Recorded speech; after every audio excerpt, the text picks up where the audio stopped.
kunci sukses di balik anugerah Satker terbaik yang diraih oleh KPU Kabupaten Semarang Di tahun 2003 ini jadi namanya Setum KPU Kabupaten. Apa rahasianya kok bisa mendapatkan anugerah ini, Pak?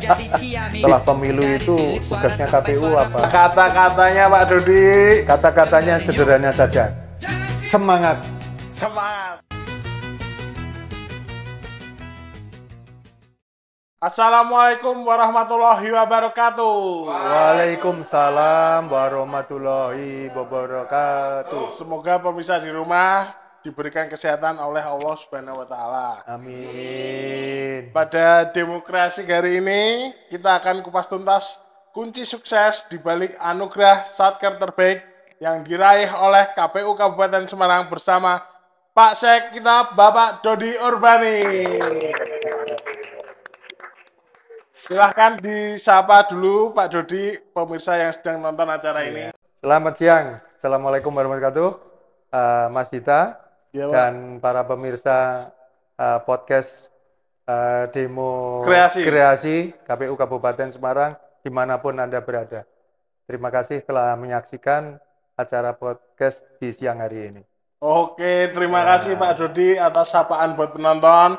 Sebelum masuk terlalu dalam nih Pak Dodi, Ya, coba perkenalkan diri dulu Pak Dodi, nama, tempat tanggal lahir, sejak kapan bekerja di KPU Kabupaten Semarang, Pak? ya boleh. Nama lengkap Dodi Urbani, lahir di Semarang, tanggal 30 April ya 1968.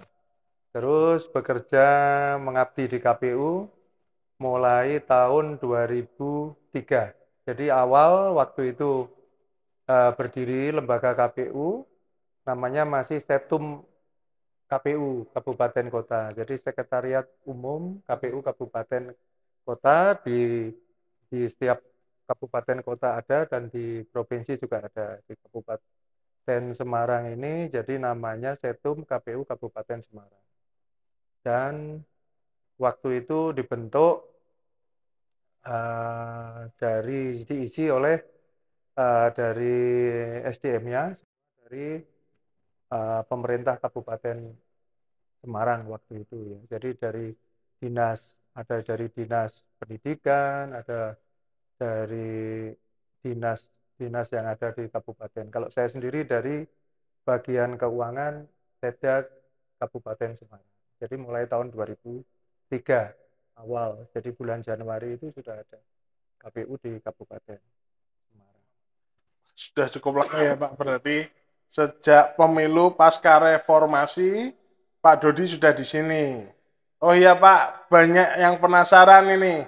Kata Urbani di nama Pak Dodi itu artinya apa ya Pak? Apakah ada kaitannya dengan Orde Baru? Coba tolong jelaskan Pak Dodi.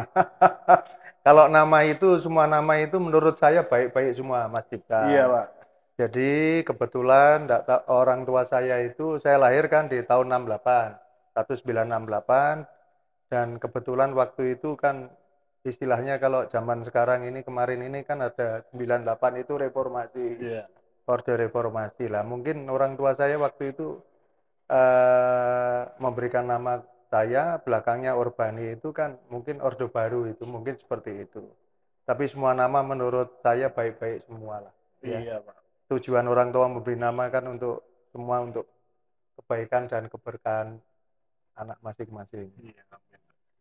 Oke, kalau gitu saya mau tanya ini Pak, bagaimana ya menurut Pak Dodi perjalanan pemilu dan pilkada di Kabupaten Semarang, mungkin tantangan, suka, duka, atau yang lainnya Pak? Oh ya, jadi gini Mas Dipta, dengan adanya pengalaman-pengalaman seperti itulah Mas Dipta. Jadi kita sebagai penyelenggara pemilu itu kita dari Bapak Ibu Komisioner, dari pihak sekretariat, seluruhnya itu bersungguh-sungguh dalam menyelenggarakan tahapan-tahapan pemilu yang sudah mulai dari 2003 dan seterusnya sampai 2020 pas pandemi berjalan dengan baik dan terbitnya Undang-Undang 7 2017 di mana dalam undang-undang tersebut mengamanatkan untuk dilaksanakan pemilihan serentak antara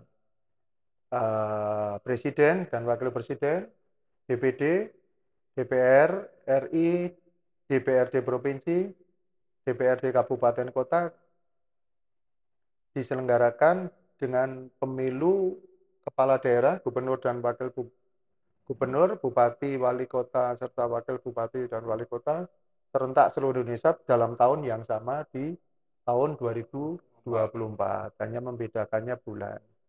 Ya, kalau pemilu presiden dan legislatif itu dilaksanakan pada tanggal 14 Februari 2024, terus pilkadanya serentak, pemilihan gubernur, wakil gubernur, bupati, wakil bupati, serta wali kota dan wakil wali kota serentak seluruh Indonesia itu dilaksanakan pada 27 November tahun 2024.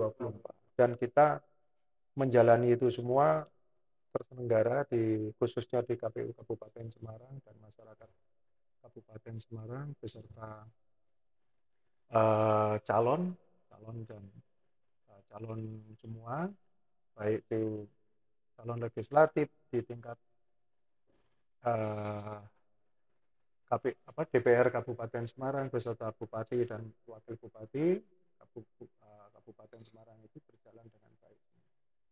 Jadi antara stakeholder, antara pemilih, penyelenggara, serta calon, semua itu istilahnya saling mendukung ya. Jadi, dan hasilnya juga tidak ada PHPU, tidak ada pemilu PSU ulang, dan hal-hal lain yang dipandang menjadikan sengketa. Gitu, Mas. Jadi kalau menurut saya ditanya tadi suka dan dukanya, jadi ya sebenarnya tidak ada dukanya. Ya kita khususnya sebagai ASN ya, sebagai ASN penyelenggara pemilu itu semuanya harus siap, ya siap, terus berintegritas. Dalam arti berintegritas itu ya semua harus kita jaga semua, kita harus netral, tidak berpihak, apa yang kita laksanakan sesuai dengan undang-undang dan peraturan yang berlaku dalam pelaksanaan pemilu. Jadi dukanya ya hampir tidak ada lah ya. Semua kita karena kita semangat antara Bapak Ibu komisioner dan sekretariat sebagai istilahnya supporting sistemnya ya. Nah, itu bekerja saling mengisi, saling bersinergi. Jadi dapat terselenggara dengan baik, lancar, dan istilahnya damai ya. Kalau tagline-nya pilkada kemarin ini 24 kan ayam tentrem. Jadi semua bisa terselenggara di kabupaten itu ayam tentrem ya. Terus dukanya tidak ada, tapi ada satu pengalaman pada waktu pilkada 2005.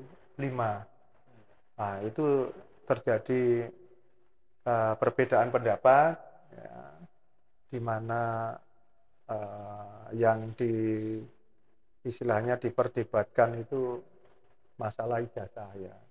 Dan sedianya yang mau dilaksanakan di tanggal ini harus mundur karena ada demo, karena untuk menjaga stabilitas keamanan semua, maka pilkadanya itu yang pertama itu diundur 1 minggu. Tapi setelah itu berjalan dengan baik dan hasilnya juga diterima semuanya. Jadi seperti itu Mas Dika. Oke, kalau masalah capek dan lain namanya kerja pegawai itu tidak ya hal yang biasa lah ya. Iya Pak. Iya. Jadi harus tetap semangat, bersungguh-sungguh dalam bekerja ya. Gitu. Oke. Baik, ternyata pemilu sama pilkada yang dilakukan serentak meskipun banyak tantangannya, tetapi asik juga ya Pak ya. Asik ya, itulah dinamika orang bekerja, iya, Mas Dika. Apapun apapun peraturannya, apapun arahan perintah dari KPU provinsi, dari KPU RI kan sesuai dengan aturan kan harus kita laksanakan. Ya. Kalau itu kita ikuti, semuanya juga hasilnya pasti akan baik, semua sesuai aturan. Iya. Sama ini Pak Sek, saya mau tanya tugas sekretaris di KPU Kabupaten Semarang itu apa aja ya Pak Sek? Bisa jelaskan Pak Sek? Nah, jadi ada peraturan PKPU nomor 14 tahun 2020 tentang tugas, fungsi, susunan organisasi dan tata kerja Sekretariat Jenderal Komisi Pemilihan Umum, Sekretariat Komisi Pemilihan Umum Provinsi dan Sekretariat KPU Kabupaten Kota. Nah, itu ada beberapa, kita sekretariat itu mempunyai, sekretaris itu mempunyai tugas tiga ya. Pertama tugas, kedua fungsi, ketiganya wewenang. Jadi kalau tugasnya itu pertama ya membantu merencanakan baik itu anggaran maupun jadwal dan lain sebagainya, jadwal kerja tentunya. Kalau jadwal secara umum tahapan kan sudah ada, kita mengikuti itu. Yang keduanya ada beberapa ya membantu penyusunan program dan anggaran pemilu. Yang selanjutnya memberikan dukungan pelaksanaan tugas KPU Kabupaten Kota dalam penyelenggaraan pemilu. Ketiganya. Dan selanjutnya membantu pendistribusian, baik itu logistik, untuk pemilihan presiden, wakil presiden, serta legislatif ya. Terus membantu perumusan dan penyusunan rancangan keputusan KPU Kabupaten Kota. Ya. Jadi kan ada itu rancangan, jadi ada PKPU-nya, terus kita di Kabupaten Kota itu juga harus membuat PKPU pada waktu penyelenggaraan pemilu ya, di tingkat KPU Kabupaten Kota. Terus dan melaksanakan tugas-tugas dari hasil rapat pleno KPU Kabupaten Kota. Jadi kan kita tugasnya juga tugas-tugas lainnya seperti itu. Apa yang diputuskan dalam rapat pleno kita harus melaksanakan. Terus fungsinya itu juga menyusun rencana program dan anggaran, memberikan dukungan teknis penyelenggaraan, pelaksanaan pengelolaan sumber daya manusia. Jadi kan pegawai-pegawai itu kan sekretariat ya. Kan di KPU itu ada komisioner. Kalau di KPU Kabupaten Kota itu ada 5 Bapak Ibu komisioner ya di KPU Kabupaten Semarang. Terus ada ketua dan anggota ya. Dan anggota itu masing-masing kan mempunyai sebagai ketua divisi ya. Nah, kita juga melaksanakan tugas-tugas dari Bapak Ibu divisi. Terus selanjutnya memfasilitasi rancangan peraturan tadi, terus pelaksanaan fungsi lainnya ya. Serta kita itu kan pada saat setelah selesai pemilu itu kan juga harus mengumpulkan data-data itu. Data, dokumen dan lain sebagainya ya, hasil-hasil pemilu baik itu setelah dituangkan pemilu dalam pelaksanaan coblosan kan itu ada dituangkan dalam BA ya, di BA istilahnya kan salinan formulir C lah, di situ kan nanti kita dokumentasikan, kita kumpulkan, kita arsipkan. Dan itu juga kita pastikan bahwa dokumen-dokumen tersebut itu terpelihara dengan baik ya. Dan selanjutnya wewenangnya, selain tugas dan fungsi ada wewenang. Wewenangnya apa?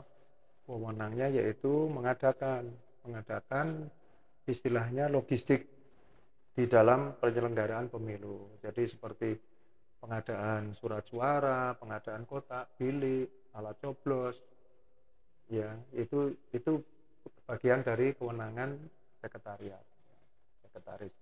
Terus kewenangan sekretaris yang lain yaitu memelihara arsip-arsip semua itu.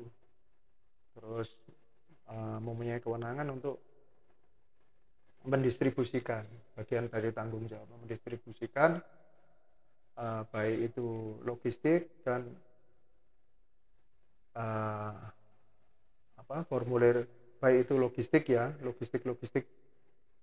untuk penyelenggaraan pemilu, baik dikirim maupun nanti kita tarik lagi yang akan kita gunakan dalam rekap di tingkat PPK, di tingkat KPU Kabupaten Kota dan secara berjenjang ke KPU Provinsi. Jadi itu pemilu mulai dari pemilu pertama 2004 sampai yang kemarin pemilu 2024. Jadi saya sudah boleh dikata 21 tahun. 21 tahun ya Pak.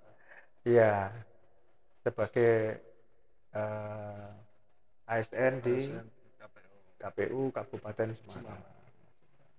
Oke Pak Sek, ternyata berat juga nih tugasnya ya Pak Sek. Memastikan supporting system yang berjalan dengan baik di KPU Kabupaten Semarang. Oh iya Pak, ini saya lihat-lihat kemarin dalam anugerah Luwih Becik Luwih Nyenengke Award KPU Kabupaten Semarang mendapatkan anugerah Satuan Kerja Terbaik. Pasti semua pengen tahu apa rahasianya kok bisa mendapatkan anugerah ini Pak Sek. Tidak ada rahasianya Mas Dipta. Jadi kita itu bekerja, pertama bekerja secara sungguh-sungguh, terus keduanya berintegritas, terus ketiganya melaksanakan peraturan-peraturan, ya baik itu dari peraturan perundang-undangan maupun PKPU dan arahan-arahan dari pimpinan. Dari pimpinan itu pertama KPU RI, terus KPU Provinsi, serta pimpinan Bapak Ibu Komisioner di KPU Kabupaten Kota. Dan istilahnya penghargaan itu yaitu tadi kita raih dengan bekerja secara sungguh-sungguh antara Bapak Ibu Komisioner, teman-teman sekretariat, mulai dari Bapak Ibu Kasubag, teman-teman staf, dan tenaga-tenaga pendukung. Terus juga yang penting sekali dukungan dari Badan Network. Nah, itu PPK, Sekretariat PPK, terus PPS, beserta Sekretariat PPS, serta KPPS. Dan dukungan dari stakeholder. Stakeholder itu siapa saja? Dari pemerintah Kabupaten Semarang, dari Forkompinda, baik itu dari kepolisian, Polres Semarang, terus Kejaksaan Negeri Kabupaten Semarang, terus dari Kodim 0714 Salatiga yang wilayahnya itu meliputi Kabupaten Semarang dan Kota Salatiga, beserta dinas instansi serta dari juga unsur-unsur partai politik dan calon. Jadi kita tidak bisa bekerja sendiri.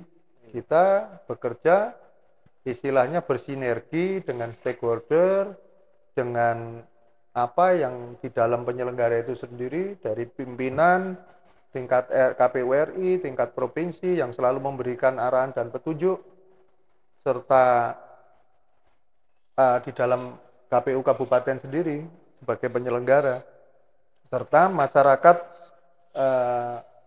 Kabupaten Semarang yang selalu istilahnya mendukung lah ya, mendukung itu dalam arti kata untuk pada waktu kampanye juga tertib, terus pada waktu ada pelaksanaan hari H, pada waktu pemilihan itu juga partisipasinya juga bagus gitu Mas Dipta. Jadi semua saling mendukung tugas-tugas dalam penyelenggaraan kemarin yang pemilihan gubernur dan wakil gubernur, bupati dan wakil bupati Semarang secara serentak tahun 2024. Jadi penghargaan ini penghargaan untuk semua, ya, untuk baik itu penyelenggara, baik itu stakeholder dari jajaran Forkompinda, baik itu partai politik dan calon-calon serta masyarakat semua yang memberikan dukungan. Jadi kita itu bisa bersinergi bersama, dan itu tadi kita bekerja tidak pengen hadiah, ingin penghargaan enggak, tapi kita bekerja secara sungguh-sungguh, bekerja dengan sebaik-baiknya. Dan masa untuk penghargaan itu kan merupakan penilaian dari pimpinan dari yang memberikan penghargaan. Dalam hal ini kan KPU Provinsi Jawa Tengah. Jadi kita kuncinya hanya itu, bekerja sungguh-sungguh, taat aturan, berintegritas, dan didukung semua pihak. Itu Mas Dipta. Oke, sekali lagi saya ucapkan selamat ya Pak. Ya, terima kasih Mas Dipta. Semoga ke depan kita bisa mempertahankan. Itu tadi yang sudah saya kembalikan, saya ulang bahwa penghargaan itu bukan tujuan, tapi kita itu bekerja semuanya sebagai penyelenggara KPU di Kabupaten Semarang. KPU Kabupaten itu antara komisioner, sekretariat, dan stakeholder beserta pendukung lainnya, pemerintah daerah, sampai di tingkat desa, kelurahan, RT, RW, semua, dan masyarakat itu memberikan dukungan ke kita, jadi kita bisa menjalankan sebagai penyelenggara pemilu itu dengan baik. Kuncinya hanya sungguh-sungguh itu tadi, sungguh-sungguh, sebaik-baiknya, dan taat aturan dan berintegritas. Itu Mas Ika. Oke Pak Dodi, ini pertanyaan terakhir ya sebelum penutup. Kira-kira program KPU Kabupaten Semarang setelah pelaksanaan pilkada kaitannya dengan peningkatan kapasitas pegawai itu dan pelayanan itu apa ya Pak Dodi? Ya, ini juga penting ini. Banyak yang menanyakan. Setelah pemilu itu tugasnya KPU apa? Jadi begini, Mas Dipta dan pemirsa semua. Jadi tugas KPU itu kan tidak hanya pada waktu ada pemilu. Karena pemilu itu butuh persiapan, butuh perencanaan. Jadi pemilu itu kata nanti di 29, itu tapi nanti perencanaannya setelah pemilu 24 ini kita mengadakan satu pasti evaluasi. Evaluasi itu apa? Evaluasi untuk menilai, mengevaluasi apa yang menjadi kekurangan kita dalam penyelenggaraan, atau ada masukan-masukan baik itu dari masyarakat, dari stakeholder, baik itu parpol maupun calon-calon itu, bahwa kemarin apa yang sudah kita laksanakan tentunya pasti ada keinginan-keinginan, harapan-harapan yang lebih baik dalam penyelenggaraan pemilu. Itu begitu ada evaluasi, ada masukan. Dan itu juga menjadi bagian nanti kita sampaikan secara berjenjang ke KPU Provinsi dan ke KPU RI untuk bahwa nanti pemilu itu supaya lebih baik dan lebih baik. Terus yang keduanya, bahwa pemilu itu tidak bisa tanpa perencanaan. Semua direncanakan. Nanti ada pendaftaran pemilih berkelanjutan, dan itu pasti ya. Itu nanti kita harus menganggarkan untuk pilkada, untuk pemilu baik presiden dan legislatif di tahun 2009. Ini nanti jumlah pemilihnya berapa ya? Jumlah pemilih itu untuk apa? Mengetahui bahwa nanti diperkirakan di tahun 29 itu ada berapa pemilih. Terus keduanya, pemilih itu sebagai dasar untuk menentukan jumlah TPS. Tentunya dengan mempertimbangkan demografi dan geografis ya. Jumlah TPS ini nanti kalau sudah ketemu kurang lebihnya untuk menyusun anggaran. Jadi apa yang nanti kita butuhkan?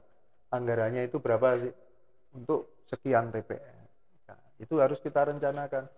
Terus yang itu dalam hal tadi penyusunan rencana program dan anggaran.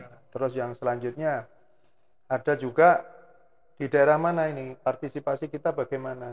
Partisipasi kan harus kita tingkatkan ya, tentunya partisipasi meningkat dan jumlah suara yang sah ya menurut itu juga harus signifikan.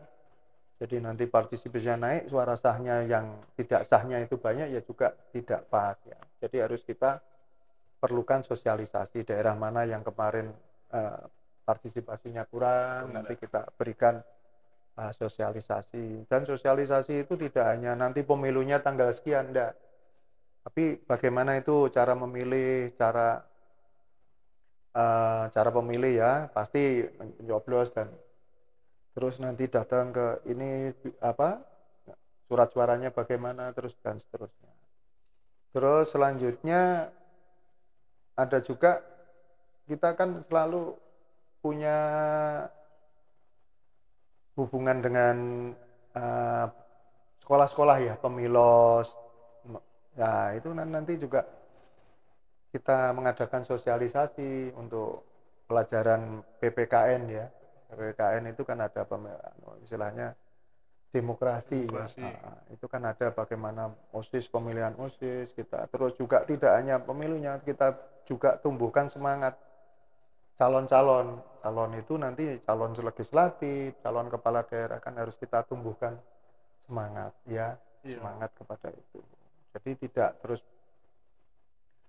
tidak habis pemilu ngapain, tidak ya, tapi pasti ada tugas-tugas dan kewajiban ya, kewajiban kita sebagai penyelenggara pemilu. Dan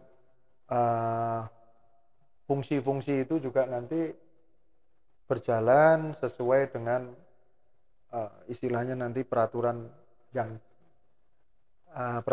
terbaru ya. Nanti akan ada bahwa pemilu nanti ada peraturan, nanti ada undang-undangnya, PKPU-nya kan, di dalam kita merencanakan baik itu kegiatan dan anggaran. Oke Pak Dodi, terima kasih. Sebelum penutup nih Pak, di Demokrasi ini pasti ditutup dengan kata-kata. Oke Pak Dodi, saya minta kata-katanya Pak Dodi. Kata-katanya sederhana saja. Semangat. Semangat. Oke, terima kasih. Wassalamualaikum warahmatullahi wabarakatuh. Sekian podcast kami. Waalaikumsalam warahmatullahi wabarakatuh.